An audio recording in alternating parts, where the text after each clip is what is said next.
Alhamdulillah, la hawla wa la quwwata illa billah, amma ba'du. Bapak-bapak, ibu-ibu, saudara-saudara kaum muslimin rahimakumullah. Yang celakanya lagi, lahirlah budaya jilat menjilat, upeti dan lain sebagainya asal tujuan bisa tercapai. Sementara itu yang miskin ingin cepat menjadi kaya, sedang yang kaya ingin menjadi lebih kaya lagi. Kalau boleh tidak hanya sekedar dia saja yang kaya, anaknya harus kaya, cucunya tidak boleh miskin dan kere, bahkan cucu daripada cucunya pun harus jadi orang-orang kaya. Ini keinginan yang wajar. Setiap orang tua tentu tidak ingin meninggalkan anak cucunya dalam keadaan miskin dan terlunta-lunta. Yang tidak wajar kalau keinginan itu membuat orang lalu menghalalkan segala macam cara, menyalahgunakan fasilitas yang dimilikinya, apalagi kalau dia berada dalam satu posisi di mana seharusnya dia memberikan contoh dan keteladanan. Maka akibatnya timbullah krisis wibawa, yang dari krisis wibawa ini mengendorlah disiplin. Sesungguhnya orang lalai, orang tidak mau berdisiplin karena di mukanya, di matanya, dalam pandangannya tidak ada lagi orang yang dianggapnya berwibawa. Dan wibawa itu hilang oleh karena orang merasa tidak ada keteladanan yang patut dijadikan contoh dalam kehidupannya. Inilah sesuatu yang kurang dirasakan di zaman kita sekarang ini.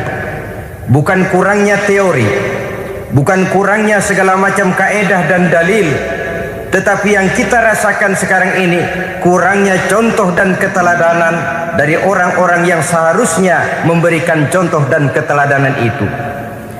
Berangkat dari sejarah dan kehidupan Rasulullah sallallahu alaihi wasallam, keberhasilan yang beliau peroleh, salah satu dasar utamanya ialah satunya kata dan perbuatan.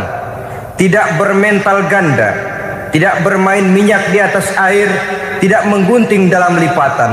Lidahnya adalah hatinya, ucapannya adalah perbuatannya, dan apa yang beliau ajarkan kepada orang lain, beliaulah pelaksana pertamanya. Saudara-saudara kaum muslimin rahimakumullah. Sementara itu pada sisi lain, yang miskin ingin cepat menjadi kaya, maka ia terjebak dalam prinsip tujuan menghalalkan cara apapun saja dilaksanakan asal dia bisa segera menjadi kaya. Maka salah satu jalan yang banyak dilaksanakan orang untuk mencapai kekayaan tanpa harus peras keringat dan banting tulang seperti umumnya orang adalah melalui satu jenis permainan yang umumnya kita kenal dengan nama judi. Ada dua bentuk dan pola daripada judi. Walaupun seiring dengan kemajuan ilmu pengetahuan dan teknologi canggih, peradaban manusia semakin tinggi, maka jenis macam judi yang dimainkan oleh manusia ikut-ikut menjadi canggih. Tetapi pada umumnya ada dua jenis macam judi itu. Pertama, ada judi yang dilakukan secara langsung, dalam arti seorang petaruh berhadapan dengan bandar atau orang berhadapan dengan orang. Dari judi yang dilaksanakan secara langsung ini, efek negatif yang segera bisa kita lihat dengan nyata. Pertama, timbulnya rasa dendam dan permusuhan. Walaupun orang nampak duduk berhadap-hadapan, walaupun kelihatannya mereka tertawa satu sama lain, tapi yakinlah itu cuma sekedar kulit saja. Pikiran yang ada dalam benak tiap-tiap orang yang terlibat dalam perjudian tidak lain ialah bagaimana saya bisa mengalahkan lawan main saya. Akibatnya tentu bisa kita pastikan akan timbullah dendam dan permusuhan bagi yang kalah, akan timbullah rasa sombong dan menganggap remeh orang lain bagi yang menang. Yang kedua, lalainya orang kepada apa yang menjadi tanggung jawab dan kewajibannya. Orang bisa lupa kepada anak dan istri. Kalau kepada anak dan istri saja sudah bisa lupa, apalagi kepada yang lain, sebab anak dan istri memang merupakan bagian daripada kehidupan kita. konon lagi saudara, konon lagi keluarga yang lain, anak istri saja bisa terlupakan oleh penyakit dan permainan yang bernama judi ini. Yang ketiga, hilangnya rasa sayang kepada harta. Harta yang didapatnya dengan peras keringat dan banting tulang. Mungkin pergi pagi dan pulang sore. Setibanya dia di meja judi, apalagi uang tadi sudah bertukar dengan dalam bentuk koin, maka rasa sayang kepada harta itu tidak akan pernah ada lagi. Tetapi saudara-saudara, bagaimanapun juga, judi dalam artian langsung semacam ini hanya melibatkan orang-orang tertentu. Artinya selektif. Ada judi yang lebih berbahaya daripada jenis ini, perjudian massal. Taruhlah roulette dan kasino itu judi. Tetapi judi jenis roulette dan kasino ini bahayanya hanya untuk orang-orang tertentu yang memang sudah mapan, kelompok elit. Masa iya bocah angon di kampung main roulette? Apa ia yang tinggal di pinggir kali kenal kasino? Ya entahlah kalau kasino Prambos ya. Dari judi massal semacam ini lahirlah penyakit yang dinamakan tulul amal. Tulul amal, orang yang terlalu panjang angan-angan. Bukan tidak boleh orang bercita-cita, sebab cita-cita itu perlu. Katanya manusia tidak makan masih bisa hidup 1 bulan lebih. Manusia tidak minum masih bisa hidup 3 hari lebih. Tapi manusia tidak punya cita-cita 1 jam pun dia tidak akan bisa hidup. Karena faktor yang membuat kita bergairah menghadapi kehidupan, faktor yang mendorong kita untuk tetap berusaha dan tegar menghadapi resiko, karena adanya cita-cita di dalam kehidupan kita. Tetapi cita-cita tanpa direalisir dengan usaha, cita-cita yang tidak berangkat dari kemampuan yang ada, pada akhirnya hanya akan merupakan cita-cita yang mengawang, tidak akan terwujud dalam kenyataan, dan akan membentuk manusia menjadi orang yang tulul amal, panjang angan-angan, terlalu muluk keinginan, tidak berangkat dari kemampuan dan kesanggupan yang ada pada dirinya sendiri. Maka penyakit inilah yang telah menghasilkan dan melahirkan penghayal-penghayal kelas berat, tukang-tukang ngelamun kelas tinggi yang hidup di angkasa luar. Dan sejarah belum pernah mencatat ada orang menjadi kaya karena judi, itu belum pernah. Saudara lihat saja orang kaya yang namanya Adnan Khashoggi, orang kaya yang namanya Henry Ford, orang kaya yang namanya Aristotle Onassis, orang kaya yang namanya David Rockefeller. Itu seluruhnya menjadi kaya bukan karena mereka terlibat dalam perjudian, tapi karena kerja keras, peras keringat, banting tulang. Dan itu dimulai sejak mereka masih remaja. Sehingga banyak orang besar yang mulai pekerjaannya dengan menjual koran. Artinya berangkat dari A. Banyak pengusaha mobil yang memulai pekerjaannya dari tukang cuci mobil, tapi lalu bertahap dan tegar menghadapi kenyataan, sehingga proses demi proses dia hadapi dengan tegar, dengan tabah, dengan sabar, dengan ulet, sampai kepada membuahkan hasil. Kita ingin pintas, kayaknya mau, usahanya tidak mau, senengnya mau, peras keringatnya tidak mau. Ini tentunya akan melahirkan kontradiksi di dalam kehidupan. Maka dari jenis perjudian massal semacam ini lahirlah penyakit tulul amal, panjang angan-angan, terlalu muluk cita-cita. Bayangkan saja kalau ini terjadi secara massal, menimpa nasib rakyat kita di pedesaan yang jauh dari keramaian. Tiap hari mereka dinabobokkan oleh gambaran tentang akan diperolehnya uang dalam jumlah yang banyak dengan angka 0 yang berentet. Tiap hari mereka melihat angka-angka itu. Mereka lambat laun akan terseret dalam arus tulul amal ini. Panjang angan-angan, muluk cita-cita hanya dengan mengandalkan meja perjudian.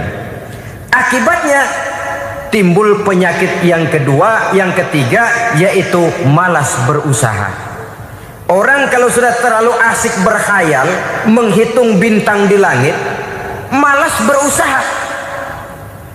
Kalau ada temannya kerja jadi buruh kasar, bawa hasil yang merupakan jerih payah dan peras keringat dia, 1 minggu bergaji 10-15 ribu, diketawain. Apaan gaji lu 10 ribu 15 ribu, entar gua nih kalau ketembus 100 juta entar. Yang 10 ribu dan 15 ribu keringat orang itu dihina, itu dicela. Tetapi dia selalu menghitung, entar nih gua. Entarnya wallahu a'lam. Saudara hadirin yang saya muliakan, timbullah sikap malas. Padahal di tengah negara sedang membangun di berbagai bidang kehidupan. Maka sifat malas ini merupakan musuh kita, baik mengejar kemiskinan, baik mengejar kebodohan dan keterbelakangan kita di sektor-sektor lainnya.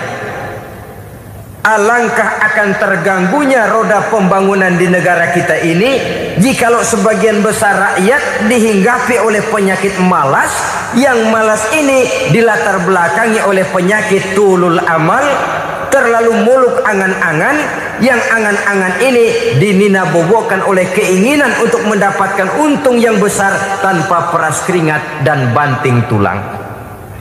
Sasaran yang lebih jauh, dan ini yang paling kita khawatirkan, hancurnya kubu-kubu pertahanan moral daripada bangsa kita. Kita sependapat bahwa lebih penting daripada membangun jembatan adalah membangun manusia yang membangun jembatan. Bahwa lebih penting daripada mengaspal jalan raya adalah membangun mental manusia yang melaksanakan pengaspalan itu.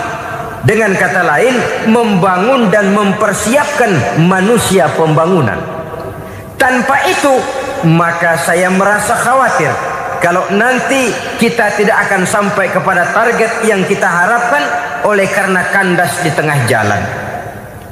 Saudara-saudara kaum muslimin rahimakumullah, Islam sebagai agama yang mengajarkan manusia untuk berusaha dan mengeluarkan segala kemampuan untuk melaksanakan segala usahanya itu, sangat membenci sifat malas, sangat membenci sifat tulul amal atau panjang angan-angan.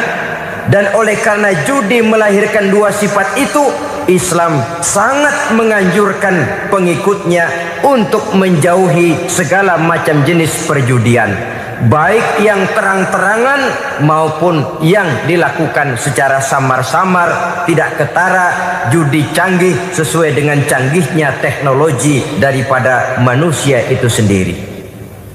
Ini adalah penyakit yang meracuni masyarakat manusia dari sejak berpribadi, bertetangga, berumah tangga, sampai kepada berbangsa dan bernegara. Dan kasus-kasus yang timbul sudah cukup banyak, yang tidak mungkin lagi kita katakan hanya sekedar bersifat kasuistis, bersifat kasus-kasus kecil saja. Sebelum riaknya naik ke permukaan, marilah kita membuat benteng untuk masing-masing pribadi muslim memelihara dan menjaga diri, jangan terseret dalam permainan yang bernama judi, apapun bentuknya, bagaimanapun cara dan ragamnya. Karena jelas bahayanya lebih besar daripada manfaatnya.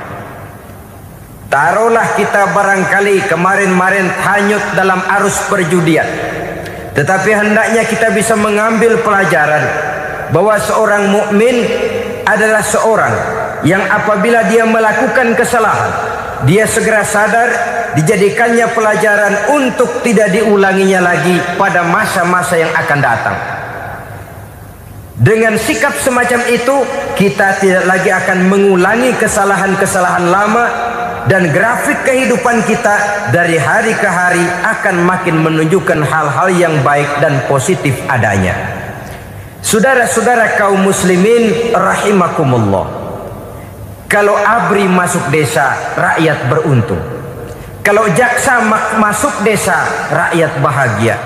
Kalau koran masuk desa, rakyat ikut jadi cerdas. Tapi kalau judi masuk desa, rakyat kiamat. Pembangunan akan terbengkalai, roda perekonomian akan lesu. Karena mestinya orang membelanjakan uang untuk sesuatu yang dia perlukan, akhirnya dia belanjakan untuk sesuatu yang dia tidak perlukan, karena gambaran, khayalan akan mendapat keuntungan yang jauh lebih besar lagi.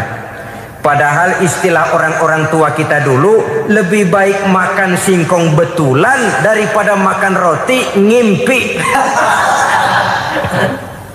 Artinya uang yang 1.000-2.000 rupiah itu lebih baik dibelikan beras, dimasak, makan bersama anak dan istri, terasa nikmat dan halalnya, ketimbang beli kertas lalu ngelamun, menghayal, menghitung yang bukan-bukan.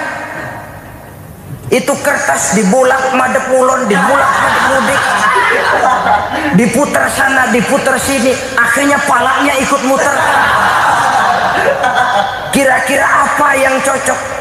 Masih belum puas, kertas dilihat orang gila ditanyain. Sudah tahu waras, orang gila yang ditanya. Masih belum puas, nanya orang gila, tidur di kuburan. Allahu Akbar. Padahal di rumahnya tempat tidurnya empuk, anget, nggak ada nyamuk. Kuburan, tidur di kuburan. Dampak-dampak negatif yang semacam ini pada gilirannya mau atau tidak mau akan menyeberang kepada garis akidah, membahayakan dan mengancam nilai-nilai tauhid yang kita miliki. Sudah kertas dibolak-balik, tidak puas, orang gila ditanya. Orang gila ditanya belum maram, tidur di kuburan. Barangkali ada bisikan. Saudara hadirin yang saya muliakan, memang walaupun wahyu sudah berhenti, tapi Allah masih memberikan ilham kepada hamba-hambanya yang dikehendakinya. Tetapi ilham itu bentuknya positif. Kalau saudara pagi-pagi berniat, tahu-tahu datang pikiran nanti malam mau ngaji, itu namanya ilham. Kalau saudara sedang merenung, tahu-tahu datang pikiran, saya mau sedekah, itu namanya ilham, bentuknya positif. Tapi kalau ngelamun, tahu-tahu datang pikiran nomor sekian sekian sekian pasang, itu bukan ilham, itu belis. Saudara hadirin yang saya muliakan, tidak puas tidur di kuburan, cari yang lebih paten lagi, dukun ditanya. Nah, saya ingin menuduhkan persoalan. Apa tidak boleh orang ziarah kubur? Apa tidak boleh orang pergi ke dukun? Ini dalam kaitannya dengan judi, karena ini penyakit yang sudah merajalela, mewabah di kalangan masyarakat kita di lapisan yang bawah ini. Saudara hadirin yang saya muliakan, ziarah kubur bukan saja boleh, malah dianjurkan oleh Nabi. Tetapi ziarah kubur yang dianjurkan oleh Nabi itu dengan tujuan pertama, agar orang ingat kepada mati. Kafa bil mauti wa'izah, kata Nabi. Cukup dengan mengingat mati menjadi pelajaran bagi kamu semua. Maka etikanya diajarkan, kalau saudara ziarah kubur, sampai di depan pintu kubur itu kan, Assalamualaikum ya ahlal kubur wa inna insyaallahu bikum lahikun. Kami satu saat insya Allah pasti akan menyusul kamu. Kalau kamu sekarang berbaring di sini, satu saat kami akan berbaring di sini. Ziarah kubur mengingatkan orang kepada mati. Orang yang ingat kepada mati, gaya hidupnya lain dengan orang yang tidak ingat mati. Nah, orang kalau nggak ingat mati, gaya hidupnya nggak terkontrol. Kalau dia berkuasa, Fir'aun. Itu nggak ingat mati. Kalau dia kaya, Korun. Sudah gambarannya nggak merupakan gambaran-gambaran yang baik. Orang yang ingat mati, dia berkuasa, dia berlaku adil. Suatu saat saya akan mati dan ini akan dimintakan pertanggungan jawab. Orang kaya ingat mati, dia akan jadi pemurah. Kenapa? Kalau saya diberikan ilmu, pertanyaan akhirat cuma satu, ilmumu kau amalkan untuk apa? Kalau saya diberikan umur panjang, pertanyaan akhirat cuma satu, umurmu kau habiskan di mana? Tapi jikalau saya diberikan harta, pertanyaan akhirat ada dua, hartamu kau dapat dari mana, kau belanjakan kemana? Depannya ditanya, belakangnya ditanya. Dapat dari mana, dibelanjain kemana? Sebab dua-duanya berkaitan dengan kegiatan. Kadang-kadang dapatnya dari jalan yang baik, tapi keluarnya ke tempat yang tidak baik, itu pun tidak betul. Atau dapatnya dari yang tidak baik, tapi dibelanjakan untuk yang baik, itu pun tidak bisa diterima. Oleh karenanya, dengan mengingat mati, gaya hidup seseorang jadi terkontrol karenanya. Yang kedua, dianjurkan kita untuk berziarah kubur itu mendoakan orang-orang yang sudah meninggal. Mal mayyitu fi qabrihi illa kal gharikil mutaghawis, kata Nabi. Orang yang sudah meninggal itu di alam barzakhnya adalah seperti orang yang tenggelam di lautan, menunggu doa dari keluarganya yang masih hidup.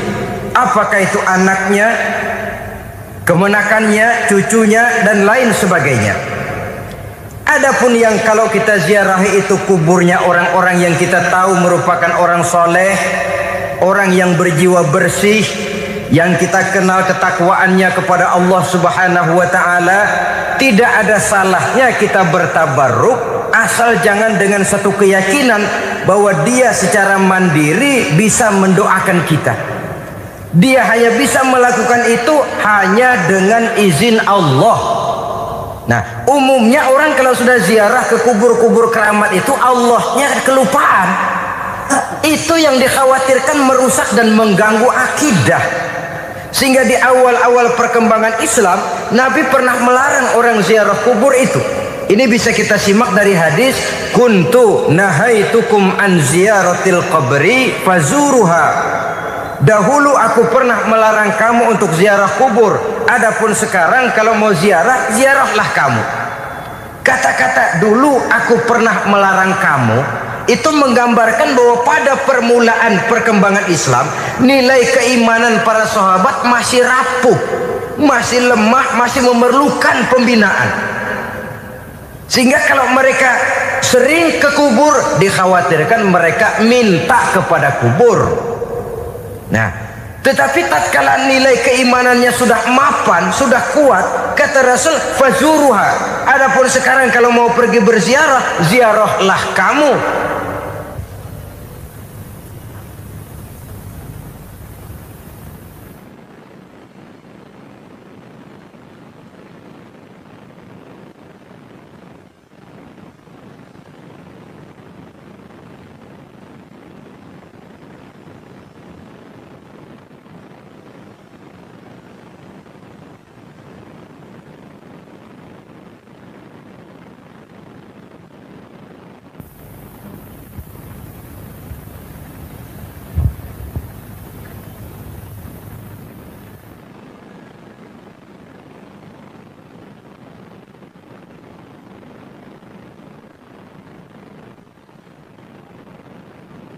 Saudara hadirin yang saya muliakan, jadi jangan melupakan Allah. Saya bisa saja berkata, kalau saya misalnya pakai cincin, lalu saya bilang, saya sejak pakai cincin ini, jangan anak gadis, nenek-nenek ngelihat saya lemes.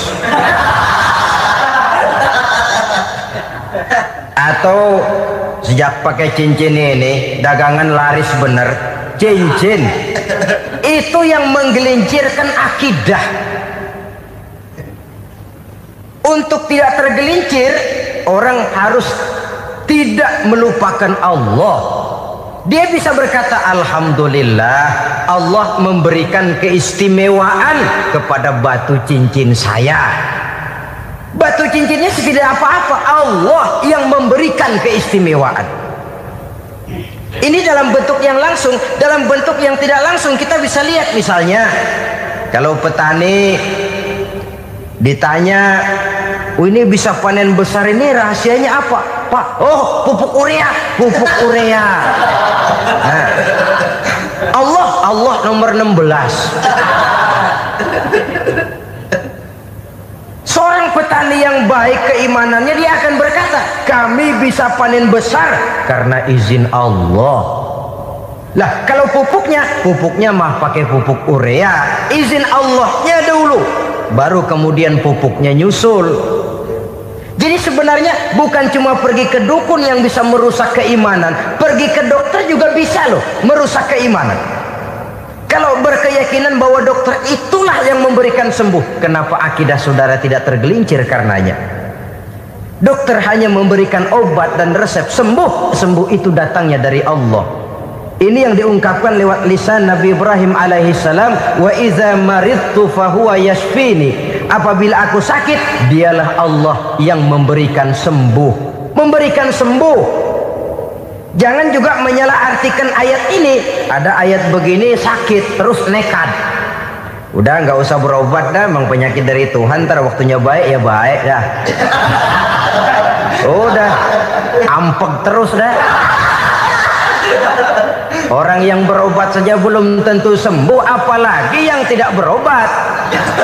Sama juga orang nggak sembahyang kita ajakin ngotot, lu juga yang sembahyang belum tentu masuk surga katanya.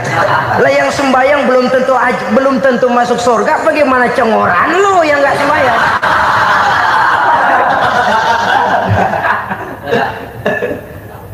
Saudara hadirin yang saya muliakan, kaum muslimin yang berbahagia. Jadi dengan demikian, maka jangan menghilangkan Allah. Kita, ajaran pokok dalam Islam adalah ajaran tentang tauhid. Nah, tauhid ini menyangkut mengesahkan Allah, baik di dalam zatnya, baik di dalam sifatnya, baik di dalam perbuatannya, baik di dalam beribadah kepadanya. Tauhid dalam ibadah itu ada. Tauhid dalam zat artinya zat Allah itu tidak tersusun, tidak terdiri dari bagian-bagian yang bisa pecah-pecah. Ya seperti kita ini kan ada kepala, ada kaki, ada tangan. Allah tidak tersusun zatnya dari bagian-bagian. Esa zatnya tidak bisa dibagi-bagi. Esa sifatnya artinya Allah itu sifatnya tidak pernah berubah. Sejak dahulu sampai sekarang Allah itu cinta kepada orang beriman yang melakukan kebaikan, dan Allah benci kepada orang kufur yang melakukan kejahatan. Mustahil satu saat Allah berubah. Orang kufur yang berbuat kejahatan didemenin, orang mukmin yang berbuat kebaikan dikeselin. Misalnya tahun 2000 Tuhan giliran jengkel sama orang mukmin. Itu mustahil. Dia esa di dalam sifatnya. Lain dengan sifat kita manusia. Sifat kita ini kan relatif. Ada saatnya kita senang, lain saat yang kita senang betul kita caci maki. Hari ini kita caci maki, besok kita puji. Lihat teman kaya, habis kita omongin, boleh jadi dia kaya. Kenapa? Dukunnya 36. Begitu kita habis caci maki begitu, dia datang ngasih duit sama kita, cacian itu bisa berubah menjadi pujian. Lu ya emang bukan main dah. Sifat kita itu relatif, bisa terpengaruh oleh situasi dan kondisi. Saudara hadirin yang saya hormati, kaum muslimin yang berbahagia, Allah juga esa di dalam perbuatannya. Artinya di dalam menciptakan apapun yang akan diciptakan oleh Allah, di dalam melakukan apapun yang akan dilakukan oleh Allah, tidak terikat kepada faktor lain, tidak memerlukan bantuan lain. Dia adalah mutlak. Nah, kemudian kita mengesahkan Allah dalam zatnya, mengesahkan Allah dalam sifatnya, mengesahkan Allah dalam perbuatannya, belum tentu berarti kita mengesahkan Allah dalam ibadahnya. Sebab banyak orang yang yakin betul Allah itu esa, teguh dengan pendiriannya. Tuhan lu siapa? Allah. Allah bagaimana? Esa. Bagaimana kalau dua? Kagak. Tiga? Enggak. Mantap. Soal tahlil paten. Tapi dalam ibadah kadang-kadang dia tidak mentauhidkan Allah. Ini makna wa ma umiru illa liya'budullaha mukhlisin. Kami tidak memerintahkan kepadamu kecuali untuk beribadah kepadaku, kata Allah, dengan ikhlas. Beribadah kepada Allah dengan ikhlas itu artinya apa? Beribadah hanya untuk Allah saja. Nah, kalau hanya untuk Allah saja, lalu kita minta berdoa di depan kuburan orang yang soleh, apa syirik? Tidak syirik. Kalau kita berkeyakinan bahwa orang tempat kita memanjatkan doa itu hanya bisa mendoakan kita dengan izin Allah. Dia sendiri tidak punya kekuasaan apa-apa.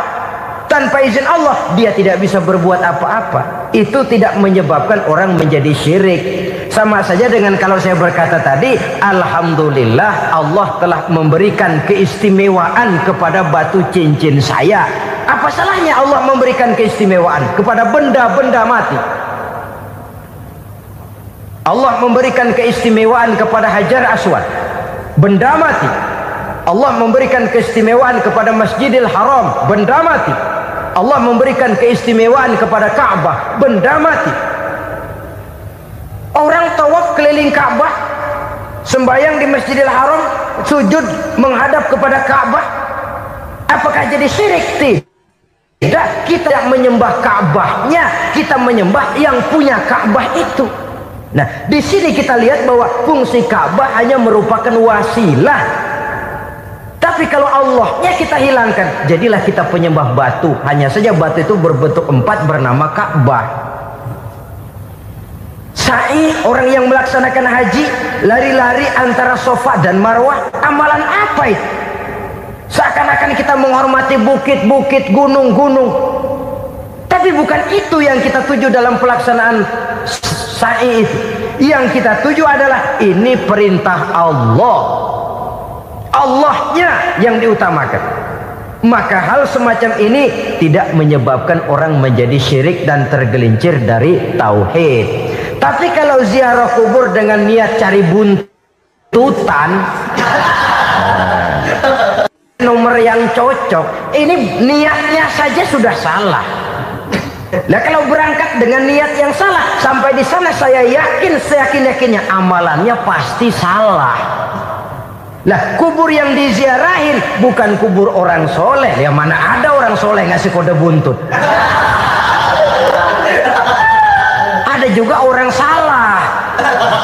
Orang soleh itu kadang-kadang dia nggak tahu kuburan siapa, nongkrong aja di situ. Memang sulit, saudara-saudara. Mental ya, namanya mental. Kalau memang mental sudah mental judi, apa saja bisa dijudiin. Jadi orang nggak perlu sebenarnya pemerintah terlalu gini, nggak usah. Kembali saja kepada mental. Kalau mental memang sudah mental judi, apaan aja bisa dijudiin. Pulang tengah malam nabrak babi, aha, babi yang keluar nih.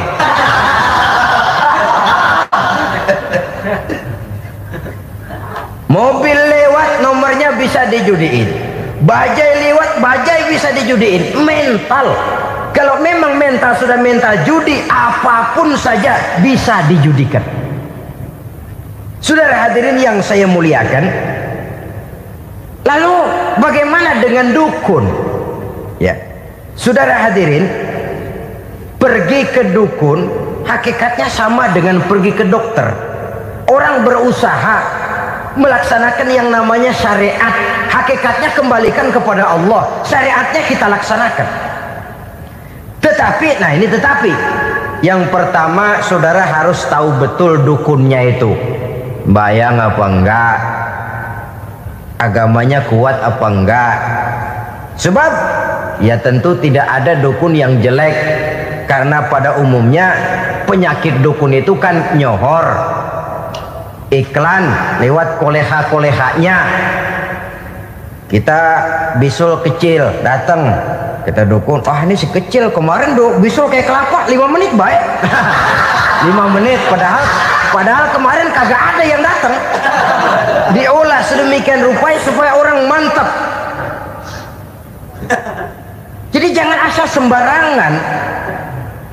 Kadang-kadang lihat potongan dukunnya aja kita ngeri. Mukanya sudah klemot, nggak pernah tersentuh air wudhu. Jangankan air wudhu, mandi aja jarang.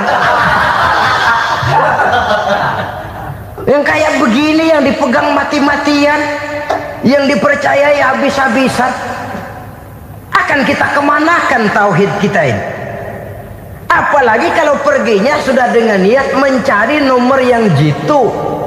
Itu saya katakan lagi tadi, berangkat saja sudah dengan niat yang salah. Orang berusaha silahkan. Sama juga kita ke dokter. Oleh dokter kan setelah diperiksa penyakit kita, lalu dianalisa, oh ini penyakitnya ini, kemudian diberikan obat. Lah obat itu kan tentu ada aturan minumnya tuh. Yang kapsul ini sehari 3 kali, yang tablet ini sehari 2 kali. Kalau kita minumnya kelebihan, overdosis namanya. Saking pengen cepet baik, sekali minum 10 tablet. Ya memang nggak sakit-sakit lagi, tapi nggak hidup sudah. Habis. Kita pun dalam melaksanakan amalan hidup beragama begitu. Saudara datang kepada kiai, orang-orang soleh, meminta amalan, wiridan, itu jangan sampai overdosis. Tidak sesuai dengan kemampuan pribadi. Wong masih SD sudah minta matematika kelas SMP, celeng. Baru SMP sudah minta diajarkan filsafat kelas perguruan tinggi, semaput. Kenapa? Daya tampungnya nggak kuat. Emang ukuran secangkir, minta di sini seember, ya luber. Lebihnya nggak cukup. Kenapa? Yang diberikan, yang diamalkan tidak sesuai dengan makomnya, tidak sesuai dengan kemampuan yang ada pada dirinya. Saudara hadirin yang saya muliakan, akhirnya apa? Mencelakakan dirinya sendiri, ngawur. Baru sembahyang seminggu udah ngaku ketemu malaikat. Oh, sembahyang ditemenin malaikat lah, sembahyang baru seminggu mulai. Tuh malaikat iseng anak. Ya walaupun kalau Allah izinkan tidak mustahil, tapi kan tidak logik. Orang yang melaksanakan ibadah puluhan tahun memerlukan riyadhah dan latihan, khusyuk dan tawadhu, penuh tazallul, merendahkan diri di hadapan Allah, belum tentu mendapat karunia yang semacam itu. Saudara hadirin yang saya muliakan, jadi dengan kata lain, yang pertama, lihatlah dulu kualitas dukun yang akan saudara datangi itu. Ini kualitas black apa kualitas white, aspal apa cat putih, sehingga jangan sampai kita salah pilih. Sebab biasanya orang kalau sudah hanyut di kali, rumput pun dia pegangin. Dia tahu kalau rumput tidak akan bisa menahan bobot badannya, tapi karena posisinya posisi terjepit, rumput pun dia pegang. Ini satu gambaran psikologis betapa orang dalam keadaan panik, kepepet, kejepit, yang tidak mestinya dipegang pun akan dipegangnya juga. Walaupun dia tahu itu tidak akan bisa menahan bobot badannya, namun dipegangnya juga. Oleh karenanya, yang pertama, lihat dulu kualitas dukunnya. Yang kedua, saudara-saudara, jangan berkeyakinan bahwa dukun itulah yang memberikan permintaan saudara. Si dukun hanya bisa dengan izin Allah. Nah ini kuncinya. Kalau izin Allahnya dihilangkan, dan ini yang jarang, bah biasanya kalau kita diajak ke dukun, di sono aja no paten banget, Abah Ano abah ini, abah anu, abah-abah. Lah, lalu pikiran kita kan terfokus. Dikala itulah kita mulai menyampingkan Allah. Di situ yang dikhawatirkan nilai tauhid kita jadi tergoyah karenanya. Bahwa orang yang kita datangi, yang kita kenal kesolehan dan ketakwaannya, hanya bisa memberikan pertolongan dengan izin Allah. Dengan izin Allah dia doakan kita dan doanya kabul. Dengan izin Allah dia penuhi hajat kita dan hajat kita jadi terlaksana, jadi kenyataan dengan izin Allah. Sebab Allah itu memberikan keistimewaan. Ada waktu istimewa, ada tempat istimewa, ada jam istimewa. Kenapa sih sedekah hari Jumat dengan sedekah hari Kamis pahalanya kok lebih besar hari Jumat? Karena itu waktu istimewa. Kenapa untuk sembahyang sunnah dianjurkan sepertiga malam yang terakhir? Karena itu waktu istimewa. Kenapa doa di Multazam, di dekat Hajar Aswad, di Hijr Ismail, di Raudhah dikabulkan Allah? Karena itu tempat istimewa. Memang kadang-kadang ada orang berkata, kalau mau berdoa kenapa mesti di kuburan wali? Di rumah juga berdoa, Tuhan dengar. Betul, Tuhan dengar, bahkan tidak berdoa pun Allah tahu isi hati kita. Tapi soal dikabulkan atau tidak, itu hak Allah. Dan Allah memberikan fasilitas kepada tempat-tempat tertentu dan istimewa. Dan itu diajarkan oleh Nabi.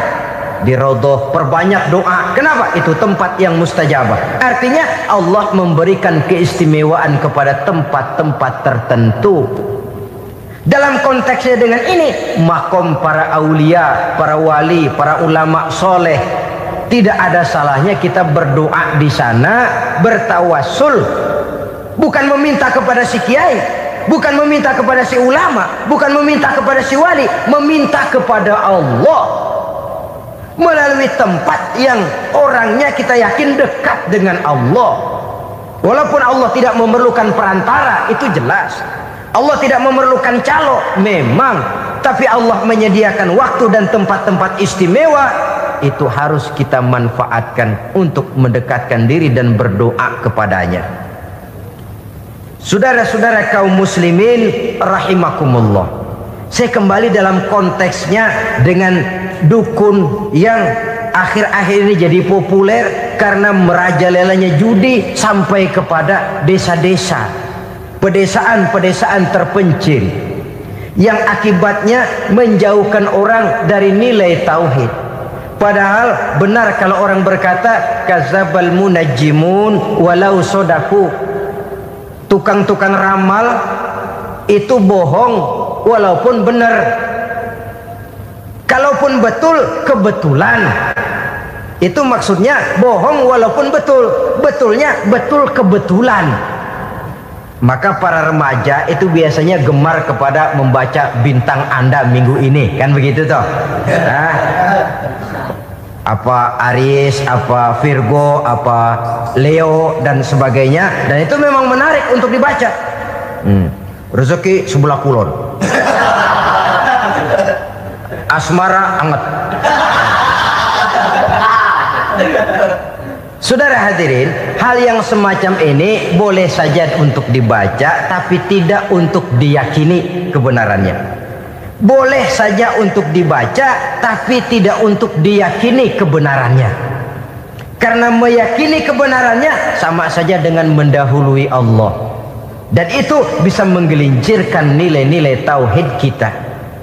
Tauhid dalam ibadah saya katakan tadi, menyembah hanya kepada Allah, bermohon hanya kepada Allah dengan menggunakan fasilitas-fasilitas yang disediakan oleh Allah, baik berupa waktu maupun tempat-tempat tertentu dan orang-orang. Ya, kalau waktu dan tempat saja ada yang diberikan keistimewaan oleh Allah, padahal tempat itu benda mati, apalagi manusia yang merupakan makhluk hidup. Saudara hadirin yang saya muliakan, saudara-saudara kaum muslimin yang berbahagia, sehingga dengan demikian kita tetap menjaga nilai-nilai akidah. Dan dengan ini syariat kita laksanakan tanpa membuang hakikat. Sebab hakikat tanpa syariat itu kosong. Syariat tanpa hakikat juga tidak ada tujuan. Yang penting hati bersih, nggak sembahyang nggak apa-apa. Mana bisa begitu, Mas? Kalau memang hati bersih nggak usah sembahyang nggak apa-apa. Nabi Muhammad dulu berhenti dong sembahyang. Sebab beliau orang yang hatinya paling bersih. Nah, orang yang hatinya paling bersih saja sembahyang yang nggak berhenti, masa kita lalu mau berhenti? Yang penting kan kita bisa dekat dengan Allah melalui perasaan, banyak-banyak ingat. Apa itu sembahyang? Macam-macam.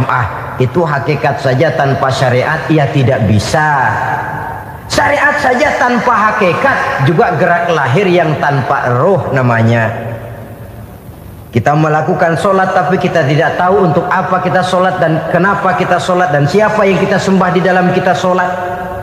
Sehingga dengan demikian keduanya tidak bisa terpisahkan satu sama lain. Seperti halnya kulit dan isi. Barangkali pernah saya ingatkan, kulit penting, isi pun juga penting. Hakikat penting, syariat juga penting. Dan kita jangan salah mengartikan terjebak dalam ucapan-ucapan yang masih memerlukan penafsiran, sehingga lalu kita cenderung mendiskreditkan dan menjelekkan para wali. Misalnya ada ucapannya Syekh Abdul Qadir Jailani yang berkata begini, barang siapa yang masuk ke rumahku lalu ia memakan makananku, maka ia akan masuk surga. Ini kalau ucapan ini dipahami secara apa adanya, ya jelas orang bisa tergelincir. Tapi kalau ditafsirkan secara betul, siapa yang masuk ke dalam rumahku? Di mana rumah Syekh Abdul Qadir? Di mana umumnya rumah para wali? Di masjid. Jadi siapa yang masuk ke dalam rumahku? Masjid. Lah kalau sudah di dalam masjid, makanannya apa? Getuk. Tentu saja tidak. Kalau sudah di masjid itu ya makanannya ya wirid, zikir, tahajud, baca Quran, paling kurang i'tikaf. Jadi siapa yang masuk ke masjid lalu dia sujud, wirid, zikir, ya jelas saja surga. Jangan membaca ucapan ini lantas rame-rame nyari bekas rumah Syekh Abdul Qadir. Rame-rame masuk ya rumah kecil. Saudara hadirin, kita terlalu terpaku kepada materi ucapan dan melupakan filsafat daripada ucapan itu sendiri. Dalam kondisi yang sedemikian, sangat boleh jadi orang lalu tergelincir karenanya. Oleh karena itulah saudara-saudara, saya kembali kepada satu prinsip, bahwa sebenarnya dengan tidak perlu menyalahkan pihak-pihak lain, mari kita kembali kepada sikap mental kita sebagai muslim. Kalau mental memang sudah mental penjudi, apapun bisa dijudikan. Tapi kalau mental itu tidak ada, walaupun di kiri kanan dan depan belakang banyak dibuka tempat-tempat perjudian, saya yakin kita akan mampu menahan dan menjaga diri. Sikap mental inilah yang memerlukan pembinaan dari kita semua. Sehingga dengan demikian kita akan menjadi pribadi-pribadi yang bisa bertahan dari segala gempuran-gempuran yang datang dari luar karena adanya prinsip ketahanan mental itu tadi. Sekali lagi saya ingatkan bahwa judi selamanya tidak akan pernah mendatangkan kebahagiaan. Judi tidak akan membuat orang menjadi kaya. Judi tidak akan membuat orang makin akrab berteman dan bersaudara. Yang jelas judi melahirkan permusuhan dan dendam, membangkitkan rasa malas, memulukan angan-angan tanpa mau peras keringat dan banting tulang, melalaikan orang dari tanggung jawab dan kewajibannya, membuat ia lupa kepada anak, istri dan seluruh keluarganya, dan pada akhirnya dia akan terjebak dalam satu permainan yang makin menjauhkan dia dari proses kesadarannya sebagai manusia. Sebagai uraian penutup, marilah kita renungi firman Allah dalam Al-Baqarah ayat 208. A'udzubillahi minasyaitonir rajim. Ya ayyuhalladzina amanu dukhulu fis silmi kafah wa la tattabi'u khutuwati syaitan innahu lakum aduwwum mubin. Hai orang-orang yang beriman, masuklah kamu ke dalam keselamatan, masuklah kamu ke dalam Islam secara keseluruhan. Jangan kamu mengikuti jejak-jejak setan, karena setan adalah musuhmu yang nyata dan jelas. Judi termasuk jejak-jejak yang ditinggalkan oleh setan untuk diikuti oleh kita, agar kita mendapatkan kesengsaraan baik di dunia, lebih-lebih di akhirat nanti. Saudara-saudara kaum muslimin rahimakumullah, kita menyaksikan peristiwa-peristiwa yang memilukan dan memalukan. PHK terjadi di mana-mana, pengangguran meningkat, harga-harga membumbung tinggi, daya beli rakyat semakin lemah. Sementara di bidang politik, kejadian-kejadian memberikan indikasi bahwa persatuan dan kesatuan kita sebagai bangsa dewasa ini tengah berada dalam ujian yang berat. Pada jumpa kita kali ini, tanpa bermaksud untuk mencari kambing hitam dari bencana yang kita hadapi, saya ingin menyampaikan sebuah hadis yang diriwayatkan oleh Imam At-Tabarani dari Ibnu Abbas, bahwa Rasulullah sallallahu alaihi wasallam bersabda, khamsun bi khamsin, ada 5 perkara yang dapat menimbulkan 5 macam bencana. Mari kita renungi hadis ini satu demi satu sebagai bahan introspeksi buat kita semua dalam menghadapi bencana yang tengah berlaku sekarang ini. Yang pertama, manaqasa qaumul ahda illa sullita alaihim aduwwuhum. Apabila suatu kaum sudah mengingkari janjinya, maka mereka pun akan dikuasai oleh musuh-musuh mereka. Sederhana saja nampak kalimat dalam hadis ini. Apabila orang sudah mengingkari janji, mereka akan dikuasai oleh musuh-musuh mereka sendiri. Dan musuh kita yang paling utama saat ini adalah kemiskinan dan kebodohan. Kenapa itu terjadi? Karena kita mengingkari janji kita sendiri. Di saat awal-awal berdirinya Orde Baru, kita pernah berjanji untuk melaksanakan Pancasila dan Undang-Undang Dasar 45 secara murni dan konsekuen. Kita berjanji bahwa kita akan menegakkan pemerintah yang bersih dan berwibawa. Itu semua pada permulaannya. Waktu demi waktu berjalan, kita lupa dengan janji yang kita ucapkan itu. Ketuhanan yang Maha Esa kita ucapkan, tapi kesetanan yang luar biasa yang kita lakukan. Kemanusiaan yang adil dan beradab yang kita dengungkan, tetapi kemanusiaan zalim dan biadab yang kita praktekkan. Sederhana saja saudara, hampir setiap pejabat pada posisi-posisi kunci, di awal-awal ia memangku jabatan itu, biasanya ia mengucapkan sumpah dengan lafaz demi Allah, bahwa dalam melaksanakan jabatan ini saya tidak akan menerima hadiah atau pemberian dalam bentuk apapun. Itu pada permulaannya. Lama-lama rupanya hadiah itu asik juga, mulai diterima. Lama-lama dirasa kurang, mulai menagih. Dan akhirnya terjadilah praktek yang disebut suap menyuap, semir menyemir, dan lain sebagainya. Kalau ini sudah menjadi kenyataan, bagaimana kita mau menegakkan pemerintah yang bersih dan berwibawa? Undang-Undang Dasar 45 menyatakan bahwa bumi, air, dan seluruh kekayaan negara dikelola oleh negara bagi sebesar-besar kemakmuran rakyat. Yang terjadi adalah bahwa kita merasa mewakili rakyat untuk menikmati harta dan kekayaan negara, sehingga rakyat banyak tidak bisa ikut menikmatinya. Menumpuklah harta itu sehingga terjadilah pepatah, gunung ditimbun, sumur digali. Yang kaya semakin kaya, yang miskin semakin terpuruk. Kita ingkar dengan janji yang kita ucapkan di awal-awal kita bergerak. Kita ingkar dengan janji pada saat kita mengatakannya dengan menyebut nama Allah, dengan mempertaruhkan nama Tuhan, sehingga pada akhirnya jabatan pun mengalami tender. Sudah menjadi rahasia umum. Orang mau jadi lurah mesti mengeluarkan uang, mau jadi camat mesti mengeluarkan uang, mau jadi wali kota, bupati, bahkan gubernur, itu ada pasarannya. Secara logika, kalau orang memperoleh satu jabatan karena banyak mengeluarkan uang, tentu pada saat ia mengeluarkan uang, ia sudah punya pemikiran, modal pasti pulang, modal pasti kembali.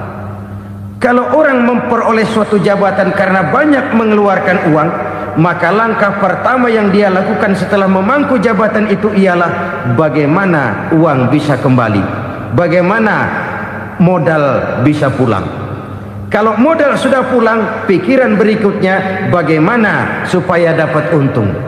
Lalu kapan mau bekerja untuk kepentingan rakyat? Itu nomor 18. Kemudian kalau ada proyek-proyek besar, pertanyaannya ialah bukan apakah proyek ini bermanfaat bagi rakyat, apakah proyek ini layak untuk diteruskan, tetapi yang jadi pertanyaan paling utama ialah bagian saya berapa duit dari proyek ini. Kita bisa lihat proyek, mega proyek lahan 1 juta hektar di Kalimantan Tengah, triliunan rupiah, dan proyek itu gagal. SD Impres bulan ini diresmikan, bulan depan retak. Jembatan-jembatan bulan ini gunting pita, bulan depan runtuh.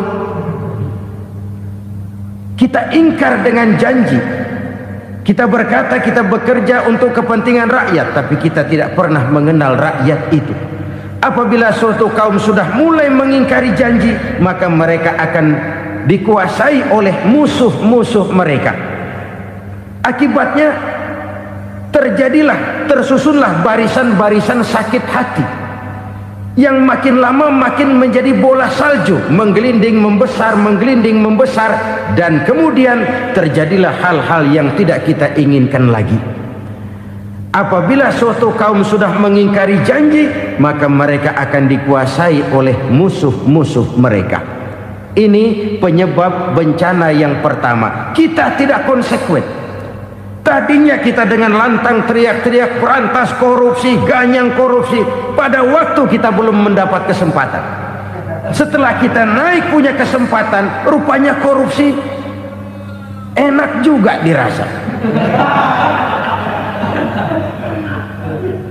Terjadi pergeseran nilai, orang luntur, kehilangan idealisme awal. Lalu untuk menghibur-hibur diri, menutup-nutup kesalahan, kita gunakanlah pepatah bahwa tidak ada gading yang tak retak, bahwa kita harus mikul dhuwur mendem jero. Itu semua cuma sebagai dalih agar kesalahan kita tidak dibicarakan orang lain. Padahal kita sendiri yang mengingkari janji. Kita yang keluar dari komitmen awal kita. Kita berjanji melaksanakan Pancasila dan Undang-Undang Dasar 45 dengan murni dan konsekuen. Kita berjanji untuk menegakkan pemerintah yang bersih dan berwibawa. Namun dalam kenyataannya itu tidak kita laksanakan dengan sebagaimana mestinya. Kita bergeser, kita mengalami proses degradasi, peluncuran nilai, dan akhirnya terbentuklah barisan-barisan sakit hati yang semakin lama semakin membesar itu. Kita harus introspeksi. Memang kalau zaman sedang susah, biasanya kambing hitam laris, tukang kompor gentayangan. Itu dari dulu selalu mencari kambing hitam. Karena itu kita tidak bicara orang, kita tidak bicara siapa yang salah, kita bicara sistem, dan sistem itu bisa mengena siapa saja. Kalau orang sudah mulai mengingkari janji, bergeser dari komitmen awal, itu sudah mulai ia mengalami proses peluncuran, proses degradasi. Ini penyebab yang pertama. Kita tidak lagi konsekuen. Bahwa Bumi, air, sumber daya alam adalah milik negara, dikuasai oleh negara, digunakan bagi sebesar-besar kemakmuran rakyat. Ternyata rakyat yang makmur itu tidak merupakan gambaran yang menyeluruh dari rakyat kita. Undang-undang dasar kita menganut ekonomi kekeluargaan, tapi yang kita praktekkan adalah ekonomi keluarga. Kalau bukan keluarga nggak dapat proyek. Kalau bukan keluarga nggak dapat macam-macam. Kekeluargaan kita rubah menjadi keluarga, timbullah penyakit nepotisme. Kita bergeser, kita ingkari janji, dan kita anggap kita atasnamakan rakyat. Rakyat cuma sekedar jadi address, rakyat cuma sekedar jadi alamat, tetapi kehidupan mereka tidak banyak berubah dan tidak banyak terangkat. Kaum muslimin rahimakumullah, ini penyakit yang pertama, penyebab bencana yang pertama. Yang kedua kata Nabi, wa ma hakamu bighairi ma anzalallah, apabila hukum yang diterapkan sudah tidak lagi bersumber dari hukum Allah, illa fasha fihimul faqru, maka akan bertebaranlah kemiskinan di mana-mana. Ini artinya apa? Apabila hukum tinggal sebuah stempel, apabila hukum sudah diatur menurut kepentingan, apabila hukum sudah tidak lagi ditegakkan secara adil, maka kemiskinan merambah di mana-mana. Hukum diatur menurut selera orang yang sedang berkuasa, maka yang benar bisa jadi salah, yang salah bisa jadi benar. Hukum dalam kenyataan hidup berlaku seperti pisau. Pisau itu kan saudara lihat, yang namanya pisau dimanapun itu tajamnya ke bawah, ke atas tumpul. Kalau hukum itu, kalau untuk rakyat, hukum itu tajam bukan main, cepat sekali dilaksanakan. Tapi giliran menengah ke atas, yang gedean dikit berbuat salah, hukum tumpul. Hukum pura-pura tidak dengar, akibatnya terluka rasa keadilan rakyat. Satu kasus rakyat diam, dua kasus rakyat diam, tiga kasus rakyat diam, kasus terakumulasi di hati rakyat, luka rasa keadilan, dan itu menjadi sumber bencana. Penjarahan kita tidak setuju itu, tapi kita harus melihat kausalnya. Itu kan tidak berdiri sendiri, itu kan karena terlukanya rasa keadilan rakyat, melihat kesempatan ini tidak merata.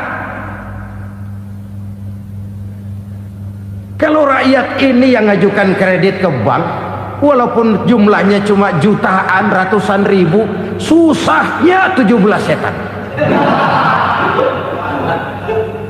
Tapi ada orang-orang tertentu yang agunannya palsu, jaminannya palsu, bawa kata belece, bukan cuma miliaran, triliunan kredit bisa keluar. Terluka rasa keadilan, hilangnya kesempatan.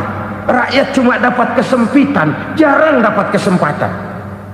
Dari lukanya rasa keadilan ini, memang ya entah lipstik, entah basa-basi, dibentuklah tim ini, dibentuklah badan pengawas ini, dibentuklah tim ini.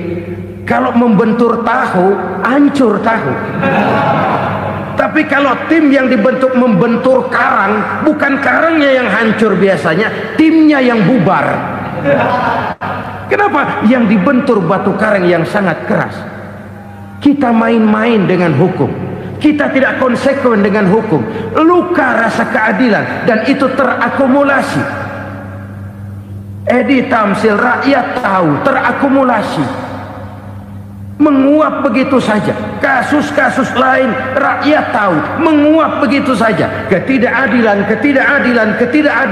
terakumulasi, mengendap di hati rakyat, menunggu ledakan. Pada saat sumbu meledak, rakyat tidak bisa dibendung lagi. Oke, kita tidak setuju dengan penjarahan, tapi jangan melihat itu sebagai peristiwa yang berdiri sendiri. Kenapa itu terjadi? Kausalnya kenapa? Oke, kita tidak setuju memang, tapi yang dijarah oleh rakyat kan memang cuma untuk perut.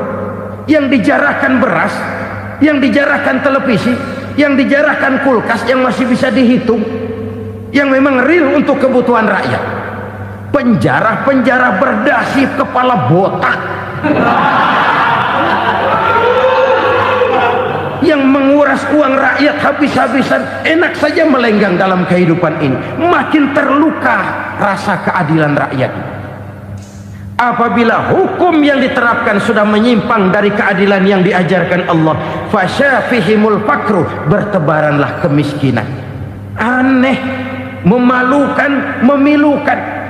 Sebuah negara agraris yang katanya pulaunya hijau royo-royo, Gemari Palau Jenawi Toto Tentem Kertora Harjo,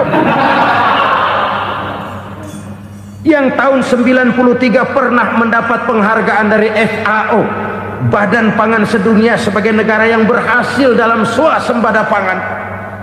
Sekarang ini kita terpaksa betul beli beras dari Vietnam, beli beras ke Kamboja, beli kedelai dari Kamboja.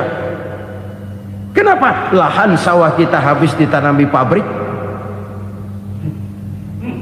Teknologi kita, teknologi loncatan yang non-applied, tidak terpakai oleh kita. Lantas lahan yang tidak bisa kita tanami, kita paksakan lahan-lahan gambut menjadi tanah pertanian yang subur dengan biaya triliunan, dan kita gagal. Kita cari jarum dan kapak hilang. Kita mau jadi negara industri dengan loncatan teknologi yang maju, kita lupakan pola pijak kita sebagai negara agraris, dan akhirnya kita kecolongan. Lihatlah dewasa ini, rakyat kita antri sembako di mana-mana. Di sebuah negara agraris, ketidakadilan melahirkan kemiskinan, kemiskinan moral dan kemiskinan material. Kemiskinan moral, rakyat nggak percaya lagi sama pejabat. Rakyat mengalami krisis figur. Orang, alah lu ngomong dah sama ember.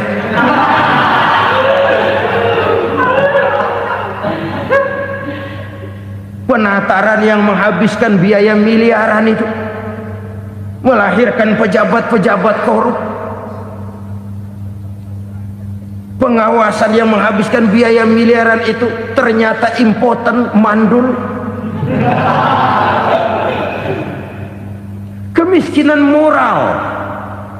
Jujur saya berkata, saudara-saudara, setelah pintu reformasi dibuka, itu yang masuk memang macam-macam. Ada yang memang punya tujuan murni, konsekuen, dan punya konsep. Ada yang nunggu di tikungan, begitu mobil lewat nyamber pintu, berangkat ikut reformasi. Ada yang memanfaatkan momentum, mumpung, untuk nyampein unek-unek, ngerti nggak, pokoknya ngomong. Sehingga keadaan semakin rancu, kebingungan semakin menjadi-jadi, masalah yang paling urgen tidak terselesaikan. Sekarang ini orang berpikir mendingan jadi pala ular daripada jadi buntut macan. Buntut macan memang hebat macan, tapi kalau buntutnya cuma ugel-ugel di belakang buat apa? Mendingan jadi pala ular, kecil juga nyaplok. Artinya ya biar kecil juga kalau punya partai kan gagah. Lalu rame-rame bikin partai kayak bikin arisan. Orang makin mengalami dislokasi. Semua mau jadi pahlawan, semua mau nomor satu, semua ngomong iya kalau bidangnya, kalau bukan makin rancu. Marilah lewat kesempatan ini saya mengajak kita untuk tahu diri. Biarkan politisi ngomong politik, biarkan ekonom menata ekonomi, biarkan praktisi bicara soal hukum, biarkan rakyat munajat, istighfar, mohon pertolongan Allah. Tahu diri kita. Kalau memang ayam, kukuruyuk aja dah. Kalau memang kucing, ayo ngeong. Kalau kambing, silahkan ngembe. Udah tahu ayam, ngeong bunyinya. Suaranya palas, orang nggak ngerti, bingung, makin menjadi-jadi. Ibarat kesebelasan sepak bola bangsa kita sekarang ini, rame-rame mau bikin gol, kiper ikut nyerang sekarang. memilukan dan bahkan memalukan. Wa ma hakamu bighairi ma anzalallah illa fasha fihimul fakru. Kalau hukum yang diterapkan sudah menyimpang dari keadilan yang diajarkan Allah, bertebaranlah kemiskinan di mana-mana. Coba sekarang ini yang punya duit bingung, apalagi yang kagak punya duit. Yang pengusaha gede ngeluh, apalagi yang pengusaha pas-pasan. Yang kagak punya beras, yang punya beras saja masih bingung, apalagi yang nggak punya beras. Ini sudah demikian merata. Dulu kita kagum mendengar konglomerat kelas buadak, kelas-kelas yang seakan-akan cuma ada dalam khayalan mereka, punya kekayaan miliaran dolar, triliunan. Sudahlah, seolah-olah nggak terjangkau sama kita. Weh, ternyata yang gede-gede itu juga gede utangnya. Dan rontok satu demi satu. Ternyata rakyat selama ini cuma dialamatkan, cuma dijadikan address. Rakyat yang tidak banyak ngerti persoalan ini harus menanggung hidup ini begini berat, harus menanggung beban hidup ini begini tinggi, daya beli semakin lemah, semakin terpuruk dan terpuruk, sedang keadaan belum juga banyak berubah. Yang hutang sama luar negeri itu kan bukan rakyat kecil, Ciano. Yang banyak nyimpen dolar juga kan Ciano. Rakyat kecil bocah kampung mah jangankan nyimpen dolar, ngelihat juga tumben. Kemana kita mesti bercermin? Sekali lagi saya mengatakan, maaf, kita tidak bermaksud mencari kambing hitam.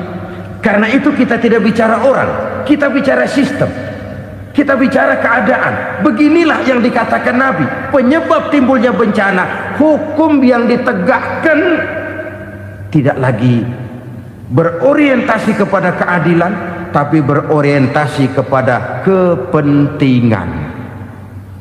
Akhirnya bentuk hukum seperti pisau, tajam ke bawah, tumpul ke atas. Hukum cuma buat rakyat kecil, tetapi kelompok menengah ke atas kadang-kadang kebal dari perlakuan hukum. Maka bertebaranlah kemiskinan. Iya, kemiskinan moral berupa lukanya rasa keadilan. Kalau rasa keadilan terluka, orang kan nunggu kesempatan, saudara.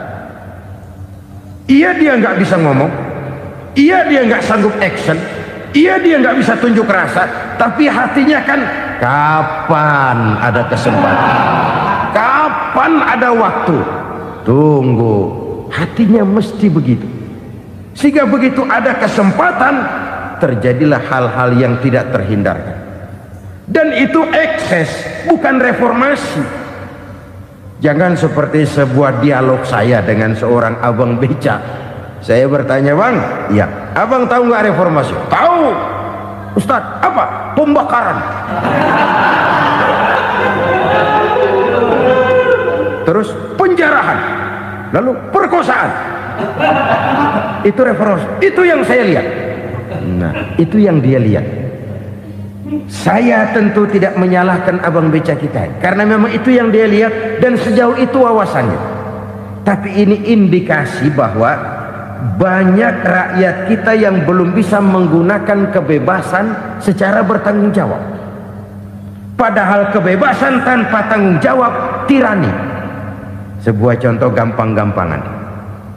Saya beli radio, saya setel di kamar saya, lalu saya bilang, ini radio gue. Yang beli gue, pakai duit gue setel di kamar gue, sekeras-kerasnya, gak ada urusan sama orang lain. Itu kata saya. Tetapi tetangga saya sebelah rumah kan boleh juga ngomong begitu. Kata tetangga saya, ini mata gue, yang ngantuk gue tidur di kamar gue, kenapa suara radio lu nyampe kemari? Artinya apa ini? Kebebasan saya nyetel radio dibatasi oleh kebebasan tetangga saya yang mau tidur. Tidak ada kebebasan mutlak. Kebebasan mutlak tanpa tanggung jawab kembali akan melahirkan tirani, kembali akan melahirkan pemaksaan kehendak. Dan itu lagi-lagi bukan demokrasi. Saudara-saudara kaum muslimin rahimakumullah, ini penyakit yang kedua, lukanya rasa keadilan, terutama di kalangan rakyat kecil. Itu mengendap menjadi akumulasi dan menunggu giliran kapan bisa dimuntahkan. Dengan kata lain, rakyatnya udah banyak banget makan yang perutnya jadi enak, nyelam. Kapan nunggu muntahnya? Udah begini banyak akumulasi yang mereka pendam di perut ini, sehingga ketika terjadi kesempatan itu sudah tidak terkendalikan lagi. Kita out of control. Saya tidak mentolerir sikap-sikap kekerasan. Bahkan saya lebih cenderung bahwa kalau di rumah kita banyak tikusnya, tikusnya saja racuni, jangan rumah dibakar. Bahwa ada korupsi, ya, ada kolusi, memang ada nepotisme, tentu. Tetapi tikusnya saja racuni, jangan rumah dibakar. Masa mau ngusir tikus bakar rumah? Tikusnya lari, tikusnya selamat, rumahnya ewes-ewes.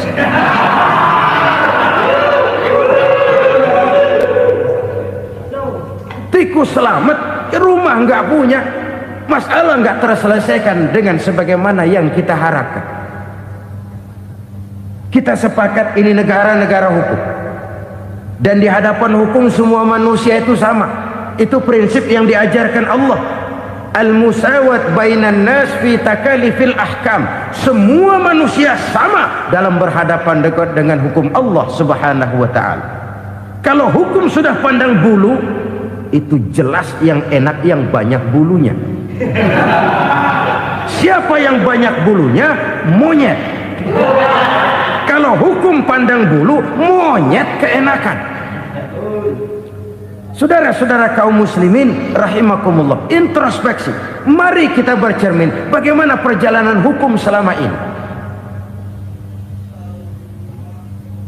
Kalau introspeksi ini kita temukan, lalu ada upaya untuk memperbaiki diri. Jangan menggunakan tak ada gading yang tak retak, mikul duwur mendem jero untuk menutup-nutupi kesalahan orang. Padahal kesalahan itu sedemikian besar. Padahal rakyat kita tiap hari antri sembako. Ada yang sehari sekali makan, ada yang makan sudah bercampur tiwul, ada yang nasi sudah dicampur pisang, balik jadi orok lagi. Macam-macam upaya rakyat untuk menangsal perut ini. Lalu rakyat ditenang-tenangkan, lebih baik puasa Senin Kemis sambil menghadapi krisis ekonomi. Kenapa rakyat yang disuruh puasa? Kenapa bukan pejabatnya yang puasa lebih dulu untuk kemakmuran rakyat? Kalau rakyat yang memang perutnya udah gepeng disuruh puasa, makin krempeng perutnya. Artinya pejabat harus punya sense of politics. Ya, tidak, puasa itu kan tidak cuma Senin Kemis saja. Puasa itu puasa perasaan, puasa menghargai perasaan yang sedang kondisi yang sedang dihadapi oleh rakyat. Bagaimana rakyat yang tengah antri sembako melihat pejabatnya lewat dengan mobil yang harganya sampai 1 miliar. Oh, inilah pemimpin saya. Luka lagi rasa keadilannya. Kita tidak tenggang rasa. Puasa dalam artian itu pun akan menolong menegakkan semangat kebersamaan, membentuk semangat kebersamaan. Saudara-saudara kaum muslimin rahimakumullah, penyebab bencana yang ketiga dikatakan oleh baginda Nabi, wala zaharat fihimul fahishatu illa fasha fihimul maut. Apabila kekejian telah merajalela, maka maut bertebaran di mana-mana. Kita renungi butir kalimat dalam hadis ini. Apabila kekejian telah merajalela, maut bertebaran di mana-mana. Begitu murah arti sebuah kehidupan. penjarahan untuk hal-hal yang kecil tapi sampai mengorbankan nyawa. Apabila kekejian sudah terjadi di mana-mana, maut pun bertebaran. Maut dalam arti berpisah ruh dengan jasad, tapi juga maut dalam arti orang bisa mati karirnya, orang bisa mati usahanya, orang bisa mati kesempatannya karena perbuatan-perbuatan keji yang selama ini tidak terbendung. Lahirlah teori mafia. Siapa yang kuat dia yang berkuasa, siapa yang lemah dia menjadi mangsa. Proyek-proyek besar yang menang tender itu ya dari itu ke itu saja.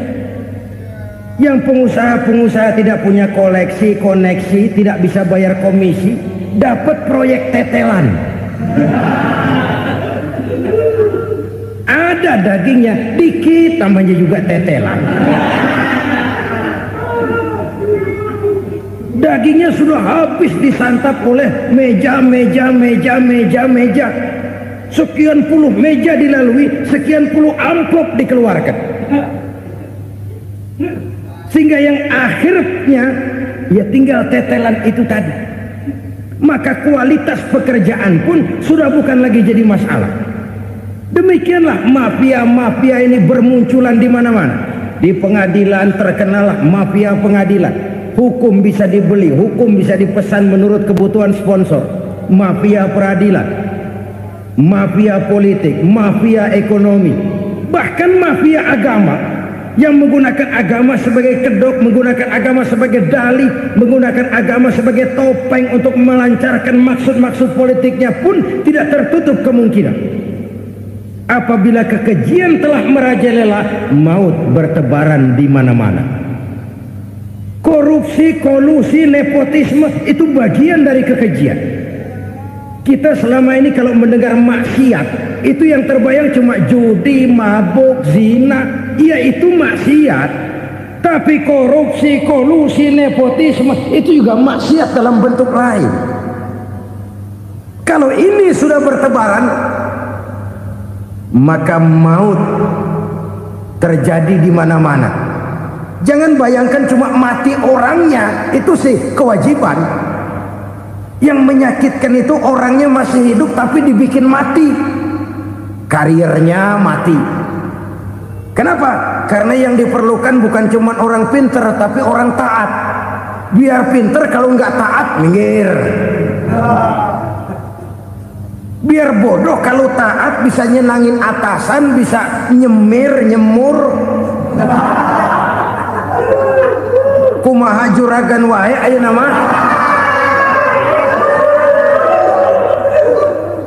Itu yang kadang-kadang dapat penghargaan. Tidak ada prestasi kerja kecuali bikin senang orang di atas. Kita lihat di desa-desa jalan rusak. Kalau ada berita pejabat anak mau turun, jalan rata sekali. Sampai tanah dari mana aja dikeruk buat ngeratain tuh jalan. Pejabat pulang legok lagi jalanan. Katanya kita kerja buat rakyat, nyatanya kita cuma melayani atas. Kenapa? Terjadi lingkaran setan. Seperti kata lagu Dul Sumbang itu. Mahasiswa takut sama dosen, dosen takut sama dekan, dekan takut sama rektor, rektor takut sama menteri, menteri takut sama presiden, presiden takut sama mahasiswa. Lah muter balik lagi, lingkaran setan, lingkaran setan. Saudara-saudara kaum muslimin rahimakumullah, kekejian yang merajalela, praktek-praktek mafia yang tertuang dalam kehidupan sehari-hari menyebabkan orang mati karirnya, jasad masih hidup, karir mati, itu menyakitkan. Mati bisnisnya. Rakyat kecil pernah senang ketika cengkeh booming, harganya bagus, rakyat banyak yang pergi haji. Lalu mau ditata, lahir tata niaga cengkeh, malah amburadul. Harga cengkeh jatuh, petani cengkeh kecil menjerit. Siapa yang untung? Segelintir orang. Masihkah kita pakai atas nama rakyat untuk kepentingan nasional, padahal yang nyanyi cuma segelintir orang? Masihkah kita mau bohongi rakyat ini dengan mobil nasional tapi bikinan Korea? Masihkah kita mau bermain verbalisme, bermain kata? Ini sebuah masa lalu yang tidak perlu terulang lagi untuk masa-masa yang akan datang. Kekejian merajalela, orang mati karier, bisa mati usaha, mati bisnis. Usahanya maju, dirangkul, hancur. Usahanya maju, dipukul, hancur, tenggelam.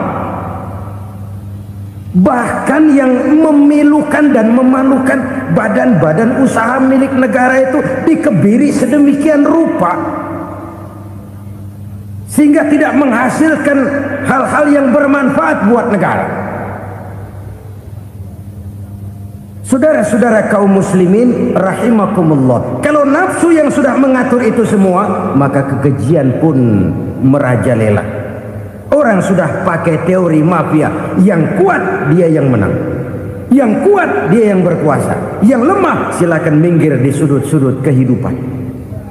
Kalau kekejian seperti ini merajalela, maut bertebaran di mana-mana. Banyak orang mati kariernya, banyak orang mati usahanya, banyak orang mati imajinasinya.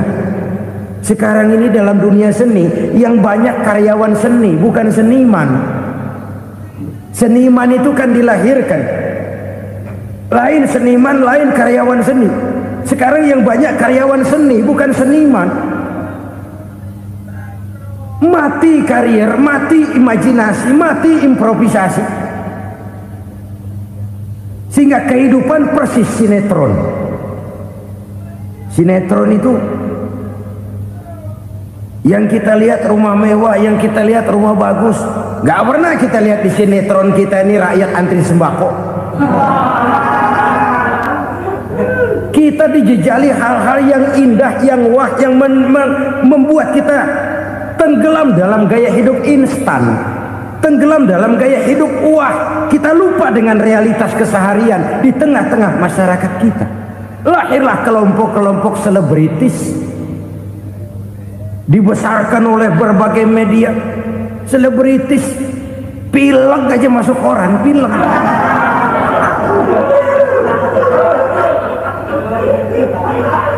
Rakyat yang pingsan antri beras nggak masuk koran.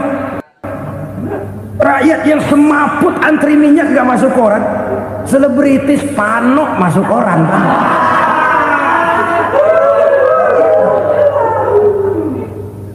Kita besarkan hal-hal kecil, kita kecilkan hal-hal besar.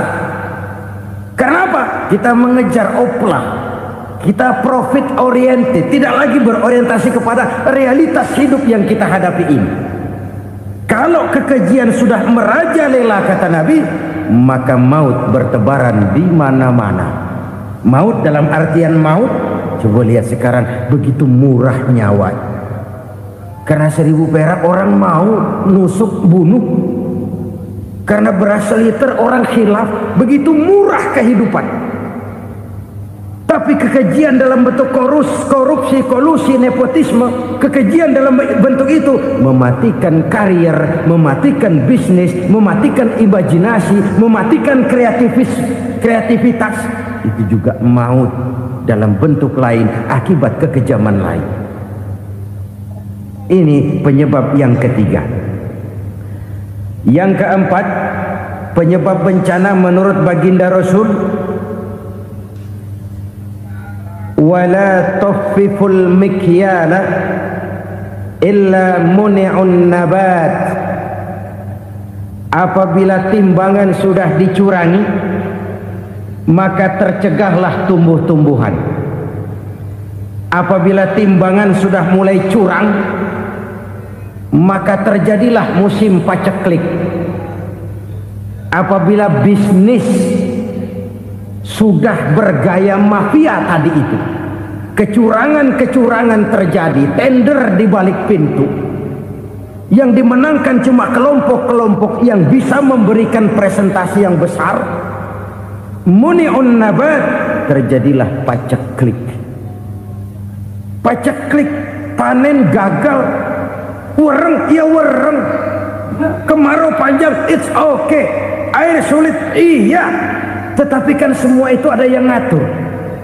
Kemarau ada yang ngatur, belalang itu ada yang ngatur, air itu juga ada yang ngatur. Yang ngatur itu yang serba maha. Kalau ia murka melihat kecurangan timbangan, Allah itu kalau murka kan gampang saja, tinggal komandoin balang, lang hancurin tuh sawah. Konvoy belalang, konvoy. Allah tinggal ngutik angin El Nino, mampir lo ke Indonesia. Hujan nggak turun-turun, kemarau panjang. Jadi kalau musim kemarau kan namanya anginnya El Nino. Kalau musim hujan anginnya namanya La Nina. Cakep namanya, kejem orangnya. Saudara lihat Cina sekarang sedang kena La Nina, banjir besar, ribuan orang meninggal. Dia mah ribuan mati kagak berasa, rakyatnya miliaran. Bangladesh lagi ngalami La Nina, India lagi ngalami La Nina. Angin, hujan, kemarau, belalang itu kan ada yang ngendaliin. Kuncinya bukan di belalangnya, kuncinya bukan di peredaran matahari berputar, kuncinya di atas yang mengatur semua itu. Kalau timbangan sudah mulai curang, pengusaha sudah nggak mau jujur, apa nggak bikin perut jadi mual. Begitu rakyat antri sembako pingsan nggak dapat beras, sementara beras ditumpuk-tumpuk sampai membusuk. Kemana hati nuraninya? Kemana akal pikirannya? Kemana mereka yang berbuat atas nama rakyat tapi melihat rakyat susah tidak tergerak hatinya? Apabila timbangan sudah mulai dicurangi, bisnis sudah mulai melenceng, maka terjadilah paceklik. Sebuah negara yang berhasil dalam swasembada pangan, lalu sekarang menjadi negara yang rakyatnya antri untuk memperoleh kebutuhan pangan. Saudara-saudara kaum muslimin rahimakumullah, ini intinya adalah kecurangan. Kalau kecurangan sudah terjadi di mana-mana, dan ini milik siapa saja, bukan soal tempat, bukan soal jabatan, soal manusianya, SDM-nya. Kecurangan tidak cuma terjadi di kantor, di masjid bisa terjadi kecurangan.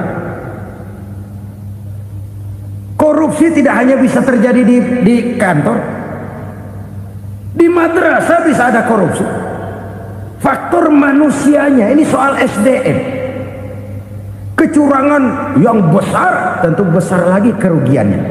Kecurangan yang kecil, kecurangan sehari-hari, pedagang-pedagang kecil ngurangi timbangan. Barang yang buruk dikatakan baik, yang baik dikatakan buruk. Itu merugikan perorangan. Kecurangan yang besar merugikan bangsa dalam bentuk total, dalam bentuk seutuhnya. Nah, kecurangan-kecurangan seperti ini rakyat kan lihat, rakyat kan tahu, dan itu kembali terakumulasi di sini, pegel. Dan jangan lupa, rakyat yang nggak ngomong itu, rakyat yang nggak bersuara itu, batinnya menjerit, jeritannya menggoncang aras, dan itu didengar Allah. Yadullah fauqal jamaah, kata Nabi. Tangan Tuhan di atas orang banyak. Jeritan hati rakyat menggoncang aras. Rakyat yang terlalu banyak dizolim, rakyat yang terlalu banyak dirugikan, ya rakyat yang terlalu banyak di atas namakan, menjerit batinnya, menggoncang aras, dan Allah bisa menggerakkan apa saja untuk membuat satu situasi. Allah bisa menggerakkan apa saja untuk membuat satu situasi. Saudara-saudara kaum muslimin rahimakumullah, ini faktor yang ketiga, timbulnya kecurangan. Faktor yang keempat maksud saya. Yang kelima, penyebab timbulnya bencana menurut baginda Nabi, wala muni'uz zakat wala muni'uz zakat illa hubbisa anhumul qatr. Apabila zakat enggan dibayar, maka tercegahlah qatrun. Qatrun ini kalau bahasa kita sembako. maka tercegahlah kebutuhan-kebutuhan yang kita perlukan. Ini, kita tidak meragukan bahwa yang kita tuju adalah masyarakat yang adil dalam kemakmuran dan makmur dalam keadilan. Nah, antara kemakmuran dan keadilan ini memang sering tidak bisa berjalan seiring. Pada saat kemakmuran kita kejar, ekonomi kita pacu, ada nilai-nilai keadilan yang tertinggal. Pada saat nilai keadilan kita tegakkan benar-benar, ada unsur-unsur kemakmuran yang terabaikan. Oke, kita bisa mengatakan kasus. Oke, kita bisa mengatakan itu sebagian kecil. Tapi kalau sebagian kecil, lama-lama kan jadi sebagian besar. Oke, kita mengejar kemakmuran. Pertanyaannya, kemakmuran untuk siapa? Oke, kita berikan kelompok tertentu kue yang besar dengan harapan nanti dia bagiin kuenya kepada yang kecil-kecil. Tapi kenyataan mereka yang dapat kue besar akhirnya malah lupa diri dan lupa daratan. Mau makin besar, malah memeras yang kecil-kecil ini. Sekarang kan yang kecil modali yang besar. Ramai-ramai buka bank, ternyata kamuflase. Uang banknya untuk kredit perusahaannya sendiri, nasabahnya rakyat kecil. Artinya apa? Rakyat kecil disuruh modalin orang yang udah gede. Ini kan sumber geledek urusan.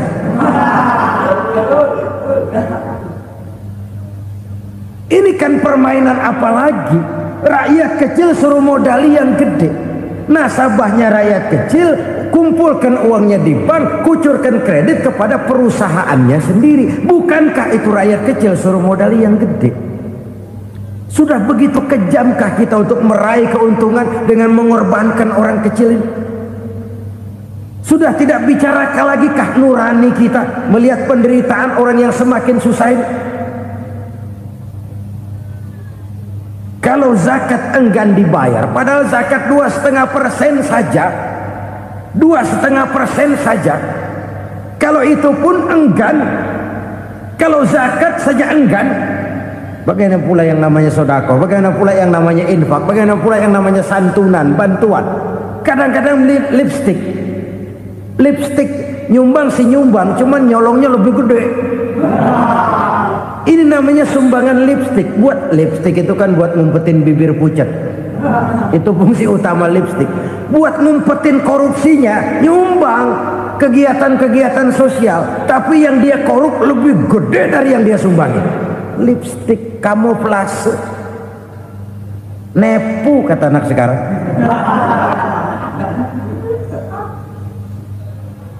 Saudara-saudara kaum muslimin rahimakumullah, demikian berat kewajiban zakat ini sampai di zaman Sayyidina Abu Bakar pernah keluar komando perangi orang yang enggan membayar zakat. Perangi, karena fungsi zakat adalah menjembatani antara si kaya dengan si miskin.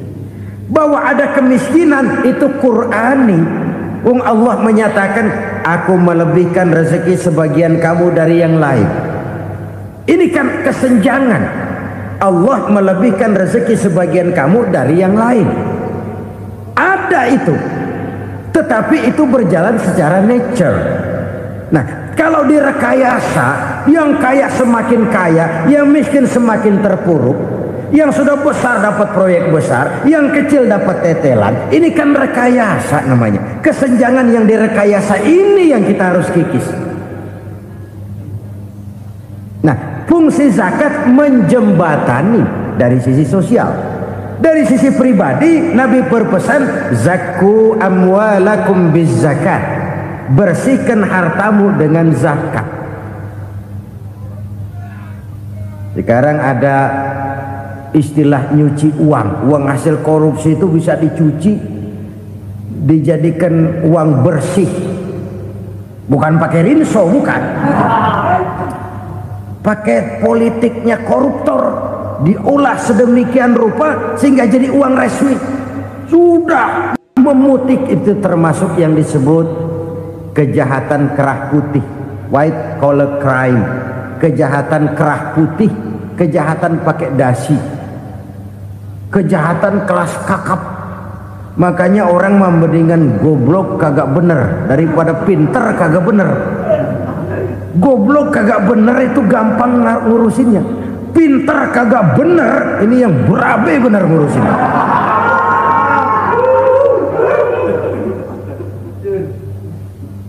Kita bukan cuma perlu orang pinter kok di zaman sekarang, kita perlu orang-orang bener yang punya komitmen, yang sesuai kata dan perbuatan, yang bisa merasakan apa yang dirasakan oleh rakyat, yang punya sense of politik yang tinggi, yang peka, yang penuh keterbukaan, yang punya wawasan dan pandangan jauh ke depan. Dari sisi pribadi, zakat itu membersihkan harta kita. Ya, dia tercampur dengan yang subuhat, dia bahkan mungkin tercampur dengan sedikit-sedikit yang haram. Itu zakku amwalakum bizzakat. Bersihkan hartamu dengan zakat itu. Pada sisi sosial ia menjembatani, pada sisi pribadi ia membersihkan harta kita. Karena itu kalau kita minta berdoa minta rezeki, syarat rezeki itu halalan thayyiban wasi'an. Nggak pernah kurang dari 3 itu. Halal, bagus, banyak. Halal, bagus, tapi sedikit, susah ngaturnya. Halal, banyak, tapi kurang bagus, buat apaan? Bagus, banyak, tapi haram, enggak ada artinya.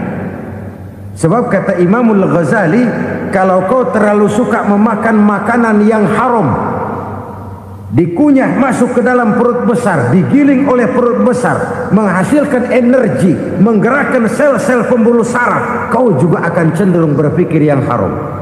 Kalau sudah cenderung berpikir yang haram, perbuatan pun akan mengarah kepada perbuatan-perbuatan yang haram. Dulu waktu kelompok Jimbaran 200 konglomerat Indonesia kumpul dihimbau supaya sekian persen kasih pengusaha-pengusaha lemah.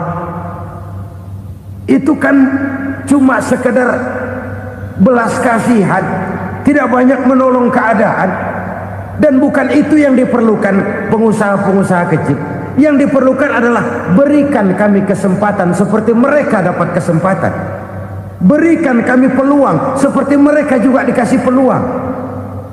Kalau cuma dikasih 100 juta, 200 juta hari ini, usaha kami nggak ada prospeknya, peluang kagak ada, kan sama juga bohong. Diceburin ke kali, disuruh berenang, tangan diikat, mendingan mampusin ketahuan. Ayo berenang, berlomba, tangan diikat, kaki diikat, sama saja nyuruh mati. Jadi jangan kasih ikannya, kasih kailnya. Yang diperlukan pengusaha kecil menengah ke bawah itu bukan cuma sekedar belas kasih dari konglomerat-konglomerat besar. Berikan kami peluang seperti mereka juga dapat peluang. Berikan kami kesempatan seperti mereka dapat kesempatan.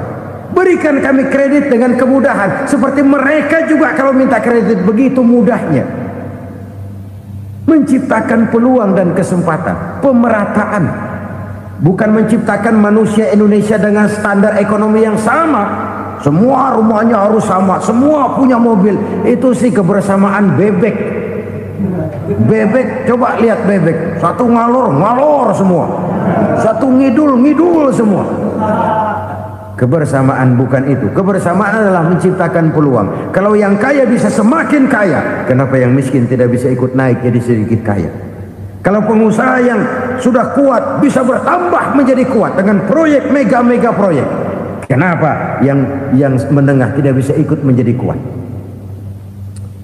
Dan kenapa kekejian itu merajalela?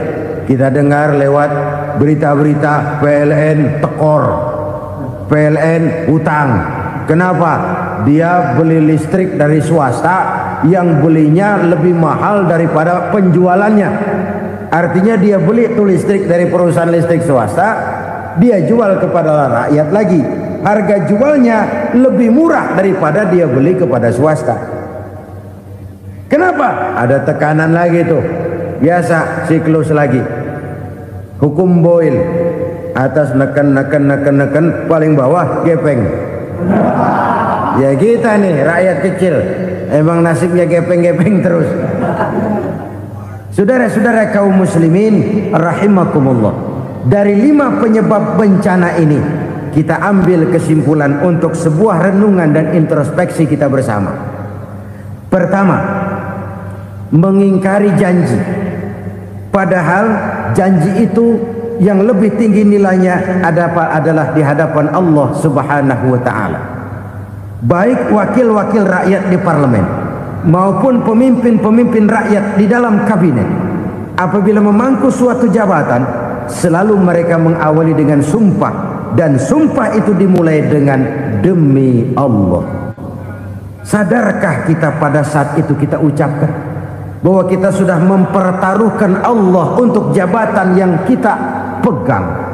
Kita sudah mempertaruhkan nama Allah untuk posisi yang dipercayakan kepada kita.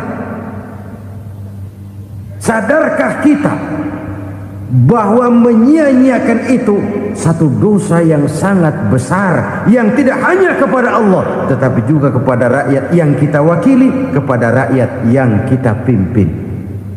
Cukuplah sudah rakyat dijadikan adres, umat dijadikan alamat sebagai numpang. Marilah kita kembali kepada komitmen awal dengan jujur kepada janji kita sendiri. Lalu yang kedua, kekejian, baik berupa korupsi, kolusi, nepotisme, dan perbuatan-perbuatan lain akan melahirkan kemiskinan. Kekurangan pangan bukan satu-satunya yang menyebabkan rakyat menderita. Lukanya rasa keadilan terakumulasi di hati rakyat, dan jeritan hati rakyat mengguncang aras. Kalau Allah murka, Allah bisa melakukan apa saja untuk menciptakan suatu kondisi. Faktor yang ketiga adalah praktek mafia menebarkan maut, baik orang yang mati jasad dan rohaninya maupun orang yang mati karirnya, mati kejujurannya, mati usahanya, mati imajinasinya. Hilang kreativitas kita sebagai bangsa. Faktor yang keempat, kecurangan-kecurangan di bidang usaha, di bidang tender, mengandalkan menjual kekuasaan. Dan memang repot kalau penguasa jadi pengusaha. Mau atau tidak mau, kebijakan-kebijakan kekuasaannya akan memperkuat jaring-jaring usahanya. Dan pada saat itu objektivitas sulit ditemukan lagi. Lalu yang kelima, keengganan membayar zakat, menumpuknya kekayaan negara pada kelompok-kelompok tertentu. Ini akan melahirkan paceklik yang berkepanjangan. Menumpuknya kekayaan dan harta negara pada kelompok-kelompok tertentu akan melahirkan paceklik dan kemiskinan yang berkepanjangan. Marilah kita sadar, marilah kita merenung bahwa keengganan kita membayar zakat menciptakan pemerataan pada akhirnya akan menjadi musibah buat kita semua. Saudara-saudara kaum muslimin rahimakumullah, sekian dulu jumpa kita kali ini. Mudah-mudahan yang saya sampaikan dari hadis riwayat Imam Tabrani ini menjadi bahan introspeksi buat kita semua. Tidak akan seorang muslim jatuh 2 kali di tempat yang sama. Semua merupakan pelajaran untuk kita jadikan introspeksi guna menata hari esok yang lebih baik daripada hari ini. Reformasi harus terus berlanjut, tidak bisa dan tidak perlu dikendalikan, tapi harus tetap dengan landasan akhlakul karimah sesuai dengan budaya kita sebagai bangsa. Terima kasih atas perhatian saudara. Mohon maaf atas segala kekurangan. Jumpa lagi lain kesempatan insyaallah. Usikum wa nafsi bitaqwallah. Wassalamualaikum